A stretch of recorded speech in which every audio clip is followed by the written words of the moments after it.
Quando eu cheguei aqui na igreja, que eu descobri que a igreja tinha muita preocupação com essa parte de projetos sociais, isso me impactou muito, porque sempre foi uma área que eu tive muita vontade de servir, mas eu não tinha a oportunidade de servir nas outras igrejas que eu frequentava. E eu nunca consegui me encaixar na agenda dos projetos que a igreja tinha, porque sempre eram em horários que eu não conseguia. E aí veio vocação, e de um primeiro momento eu não pude fazer algumas coisas, porque eu não passava a semana em Natal, e meu final de semana já era muito corrido, e eu lembrava que o pastor sempre dizia que a gente também não podia ser ativista dentro da igreja, e eu tinha medo de me sobrecarregar. E aí quando eu estive aqui, aí eu orei, eu disse, não, Deus, agora eu quero me envolver e eu quero trabalhar mais numa igreja que me abençoou tanto, que abençoou tanto a minha família, que me ajudou nesse processo de maturidade cristã, e eu acho que eu preciso mostrar isso a outras pessoas, né? E aí veio vocação e eu trabalhei na área da saúde. E aí eu fui para a comunidade. Quando eu saí do vocação, inicialmente, isso não me impactou. Na verdade, eu saí um pouco chateada com as questões de processo, coisas que a gente tinha planejado que não tinha conseguido fazer. E eu saí reclamando. E aí, quando eu vim para o culto de noite, o pastor passou o vídeo das imagens do vocação. E eu não parei de chorar um minuto. Eu fiquei desconfigurada de tanto chorar. E eu cheguei em casa de noite e eu comecei a pensar assim, qual tinha sido a minha motivação de ir. Aí meu sobrinho de 8 anos, ele disse, tia, mas o que é que significa vocação amar? Por que é que a gente foi para aquele lugar? E alguns recortes de imagens começaram a vir na minha cabeça. Eu lembrei, a imagem que mais ficou foram as crianças que ganhavam, sendo chamadas pelo nome para receber a medalha. E elas iam receber aquela medalha como se elas estivessem recebendo talvez a maior conquista que elas já tiveram na vida delas. E eu fiquei pensando que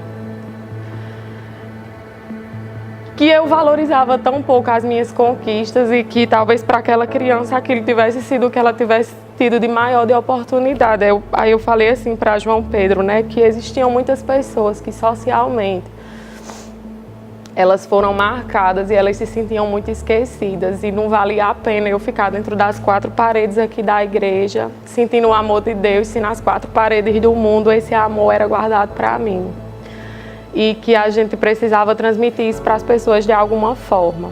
E eu fiquei revendo aquelas fotos e eu fiquei reouvindo aquela música.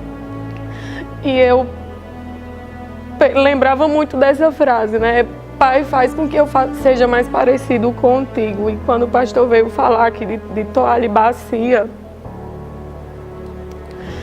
eu fiquei pensando muito assim em mim enquanto serva, mas não na igreja, só na igreja. Eu fiquei pensando assim no meu cotidiano com as pessoas e eu fiquei vendo que algumas situações elas já não me impactavam tanto.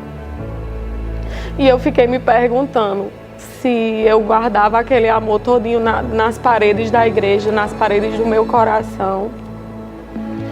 E eu fiquei me perguntando a minha motivação de ir para lá, para o vocação. Então eu acho que a gente é vocacionado para algumas coisas, a gente tem nossos talentos, nossas aptidões, mas eu acho assim que enquanto cristão, essa palavra vocação amar, ela tem que ser cotidiana, porque eu acho que foi o grande ensinamento assim de Cristo, essa servidão ao outro, você servir ao outro e você glorificar a Deus enquanto você serve a Ele. Então, quando eu participei de Vocação Amar, eu entendi que eu poderia ter vocação de cantar aqui na igreja, mas que, enquanto cristã, eu precisava ser vocacionada a amar as pessoas que precisavam receber, não o meu amor, mas o amor que Cristo colocou na minha vida e que ele precisa ser multiplicado, ele precisa vir à tona, ele precisa ser conhecido. E aí, às vezes, a gente acha que servir é se sobrecarregar de atividades que talvez sejam mais fáceis assim para a gente não sei, acaba menosprezando algumas outras. E para mim o vocação ele foi um divisor assim na minha vida enquanto cristã, porque eu fiquei também achando que eu tinha ido dar amor àquelas pessoas e eu me pergunto até que ponto eu dei, até que ponto eu recebi, até que ponto Deus falou tanto comigo que aquilo me transformou de muitas formas. E eu acho que as pessoas que frequentam aqui a igreja deveriam experimentar a sensação de participar do vocação, de ir até aquela comunidade, de ter um pouco de empatia com o outro e de entender que a gente, enquanto igreja, a gente tem uma responsabilidade social com o outro e que existem sim pessoas que acham que foram esquecidas e que até foram esquecidas, mas que a gente precisa mostrar para essas pessoas que Deus não esqueceu delas e que elas são sim importantes para Ele e que são importantes para nós também, porque a gente não precisa só amar a pessoa que está aqui dentro, a gente precisa romper os muros da igreja e a gente precisa amar as pessoas que estão lá fora, as pessoas que precisam ser amadas.